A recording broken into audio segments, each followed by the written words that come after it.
आइए इस विषय के लिए प्रार्थना करेंगे। पिता, हम धन्यवाद करते इस समय जितने भी लोग प्रभु तेरे वचन को सुन रहे प्रभु, इस वचन के द्वारा प्रभु इनके जीवन प्रभु तू काम करे। प्रभु मैं नहीं, तेरा आत्मा मुझ में होकर बातें प्रभु 31 नहीं 60 नहीं 100 गुना प्रभु तेरी दया इन भाई बहनों के ऊपर होने पा।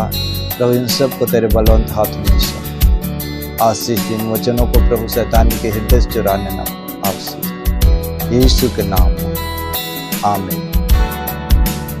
आइए हम वचन को निकालेंगे। इस समय मरकुस 7 अध्याय का 15 पद 14 पद से पढ़ेंगे। तब उसने लोगों को अपने पास बुलाकर उनसे कहा, तुम सब मेरी सुनो और समझो। ऐसी कोई वस्तु नहीं जो मनुष्य में से बाहर से समाकर उसे अशुद्ध करे, परंतु जो वस्तुएं मनुष्य के भीतर से निकलती हैं वे ही उसे अशुद्ध करती हैं।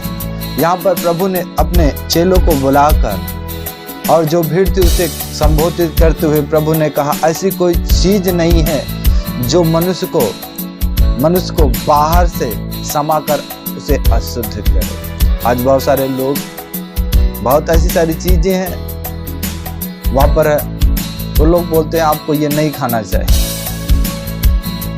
मगर यहाँ पर हम खाने के बारे में कर रहे हैं ना कि नशे के बारे में। एक बार ऐसे हम एक सभा में प्रचार कर रहे थे, एक बहन थी वहाँ पर, वो तम्बाकू खाती थी और मैं खाने के बारे में जब प्रचार किया, उस बहन ने कहा, देख अपने घर के अपने एक बेटे की बेटी से कहने लगी, देख पास्टर ने कहा मुझे खाने के लिए तम्बाकू मत रोकना। जब वो मुझसे बात होने, मैंने कहा मैंने खाने के विषय पे प्रचार किया है ना कि नशा करने के विषय में। यहाँ पर प्रभु जो बात कर रहा है खाने के बारे में। मेरे प्रिय, ऐसी कोई वस्तु नहीं है जो आपको बाहर से समाकर अशुद्ध कर सके। ये आपको जानना है और ये विश्वास करना है। हम पढ़ेंगे आगे। यदि किसी के सुनने के कान हो तो सुन ले। जब वह भीड़ के पास से घर में गया तो उसके चेलों ने इस दृष्टांत के विषय में उससे पूछा। लिखा है कि प्रभु ने कहा जिसके कान हो वो सुन ले। तो उसके चेले इस बात को नहीं समझे कि प्रभु आखिर कहना क्या चाह रहा है। तो लिखा वो प्रभु से पूछने लगे। उसने उससे कहा, क्या तुम भी ऐसे ना समझ हो? क्या तुम नहीं समझते कि जो वस्तुएं बाहर से मनुष्य के भीतर जाती हैं वह उसे अशुद्ध नहीं कर सकती। प्रभु ने कहा जो वस्तु मनुष्य के बाहर से भीतर जाती है, यानी जो कुछ खाता है उसे अशुद्ध नहीं कर सकता। वो क्यों नहीं कर सकता? बहुत सारे लोग के मन में सवाल है, क्यों नहीं कर सकता? आगे के वचन को हम पढ़ेंगे, वहां पर साफ प्रभु ने वहां पर बताया है क्यों। क्योंकि वह उसके मन में नहीं परंतु पेट में जाती है और संडास से निकल जाती है।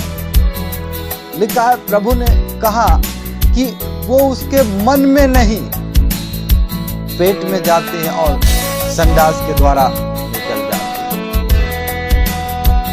तो यहाँ पर जो चीजें हम खाते हैं मेरे प्रियो, हो सकता है बहुत सारे लोग चिकन नहीं खाते, कोई बात नहीं, आप नहीं खाते। अगर कोई खाता है तो उससे क्या करो, घृणा मत करो। तो यहाँ पर प्रभु ने लिखा है जो खाता है जो कुछ, वो उसके मन में नहीं बल्कि पेट में जाता है और संडास के द्वारा निकल जाता है। यहाँ पर लिखा वो पेट में पड़ता है ना कि मन में। अशुद्ध कौन सी चीजें करती हैं? जो मन से निकलती हैं। पढ़ेंगे आगे के वचन। फिर उसने कहा जो मनुष्य में से निकलता है वही मनुष्य को अशुद्ध करता है। प्रभु ने कहा मरकुस 7 अध्याय के 21-20 पद में, जो मनुष्य में से निकलता है वही मनुष्य को अशुद्ध करता है। यहाँ पर प्रभु ने कहा जो मनुष्य में से निकलता है। सबसे पहले आपको क्या करना है? अपने शब्दों को बहुत सोच समझ को आपको बोलना है। आप बोल क्या रहे। बाइबल में लिखा है जीभ के वश में जीवन और मृत्यु है। लिखा है जो जीभ को सही तरह से काम में लाता है उसका प्रतिफल वो भोगता है, अगर उसको अनिरीत से काम में लाता है उसका प्रतिफल वो भी व्यक्ति भोगता है। यहाँ पर प्रभु ने साफ बताया मरकुस 7 अध्याय के 21 पद में, क्योंकि भीतर से अर्थात मनुष्य के मन से बुरे बुरे विचार, व्यभिचार, चोरी, हत्या, पराई स्त्री गमन, लोभ, दुष्टता, छल, लुचपन, कुदृष्टि, निंदा, अभिमान और मूर्खता निकलती हैं। ये सब बुरी बातें भीतर से निकलती हैं और मनुष्य को अशुद्ध करती हैं।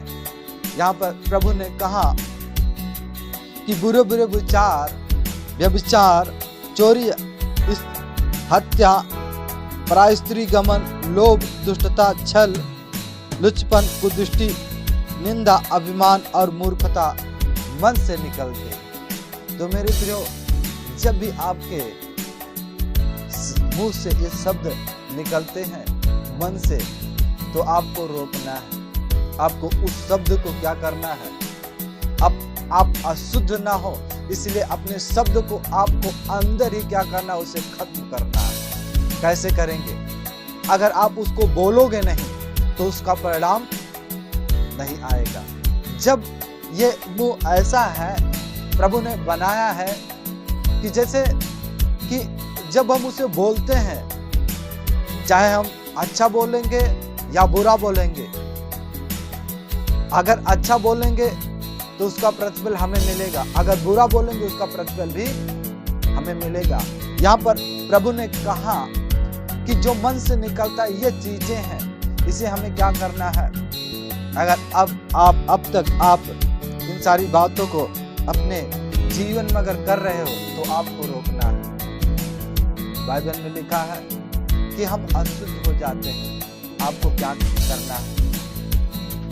प्रभु से प्रार्थना करना है, हे परमेश्वर मुझे शुद्ध मन दे, स्थिर आत्मा दे। जब आप प्रभु से प्रार्थना करोगे तो आपको प्रभु शुद्ध मन देगा। आपको मांगना है प्रभु से।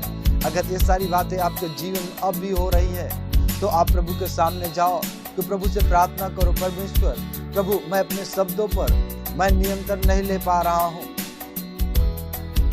प्रभु जी मेरे मन से, मेरे मुंह से जो निकलने वाले शब्द प्रभु जी वो तेरी महिमा नहीं करते, बल्कि वो प्रभु जी मुझे अशुद्ध कर देते हैं। उससे उस बातों से तेरी महिमा प्रभु नहीं होती। आपको प्रार्थना करना है और प्रभु आपको अनुग्रह देगा। और हम पढ़ते हैं मरकुस की पुस्तक में और याकूब की पत्री, वहां पर लिखा है जीव एक आग के समान है जो जीवन की गति में आग लगा देती है, नरक कुंड की आग से जलती रहती है। मेरे प्रिय, आपको जो मन से निकलता है उसे रोकना है। इससे क्या होता है मेरे प्रिय? संसार में बुराई फैलती है और मेरे प्रियो शैतान आपको इस्तेमाल करता है। इसलिए आप शैतान के हथियार ना बने, आपको प्रभु के हथियार बनना है। जब आपके शब्द सीधे रहेंगे तो जरूर परमेश्वर की महिमा को करेंगे। ये कठिन तो है, मगर आप जब परमेश्वर से प्रार्थना करोगे इस बात पर जय पाने के लिए परमेश्वर वो प्रभु यीशु आपको सामर्थ्य देगा। बाइबल बताती है जो परमेश्वर मुझे सामर्थ्य देता है यीशु मसीह के नाम में, उसमें मैं सब कुछ कर सकता हूँ। आप सब कुछ कर सकते हो। प्रभु यीशु मसीह के नाम में आप जय पा सकते हो। इसलिए अगर आपके मन से ऐसा निकल रहा है तो आप निराश मत हो। प्रभु के पास जाओ, उपवास करो, प्रार्थना करो, प्रभु से कहो प्रभु जी मैं अपने आप को अशुद्ध करता हूँ। मेरे प्रियो, बाइबल में लिखा प्रभु का वचन कहता तुम पवित्र बनो जैसे मैं पवित्र हूँ। हमें पवित्र बनना है। इसलिए आपके मन से जो निकलता है वो सारी बातों को जो लिखा है उसे आपको रोकना है। इस समय आइए हम प्रार्थना करेंगे। हम पढ़ते हैं नित्य वचन में, शब्दों में एक सामर्थ्य रहती है। जैसे आप देखते हो कि राजा जो है उसके शब्दों में सामर्थ्य रहती है। वो अगर किसी को बोलता है इसे मार डालो तो वो मार डालते हैं लोग, अगर कहता है इसे बचा दो तो लोग बचाते हैं। वैसे मेरे प्रियो, आप चाहे किसी स्तर पे हो या ना हो, फिर भी आपके शब्दों में एक अभिषेक है। इसलिए आपको शब्दों को अपने सही ढंग से इस्तेमाल करना है और अशुद्ध बात को अपने अंदर से निकलने के लिए आपको रोकना है और प्रभु से अनुग्रह मांगना है। अगर आप बार बार गिर रहे हो तो आइए इस समय प्रार्थना करेंगे। हम प्रार्थना करेंगे परमेश्वर आपको अनुग्रह दे कि आप इन सारी बातों को पर जय पा सको।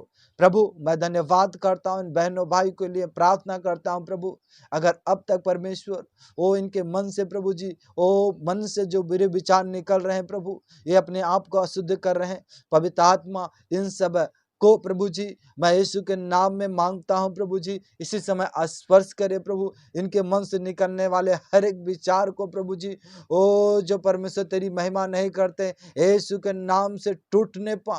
ओ पवित्र आत्मा इन्हें परमेश्वर ओ प्रभु जी होने दे, ओ इनके मन को शुद्ध कर प्रभु जी, इन पर दया करे परमेश्वर। ओ अब तक ये ओ प्रभु जी जो ओ परमेश्वर अशुद्ध बातों को बोलते हैं परमेश्वर, जिससे तेरी महिमा नहीं होती, ये श्रापित हो रहे हैं परमेश्वर पिता। आज इनसे आपने बातें किया, हम धन्यवाद करते हैं। साथ ही परमेश्वर ओ प्रभु जी, ओ बुरी बातों के ऊपर जय पाने के लिए इन पर अनुग्रह करे पिता।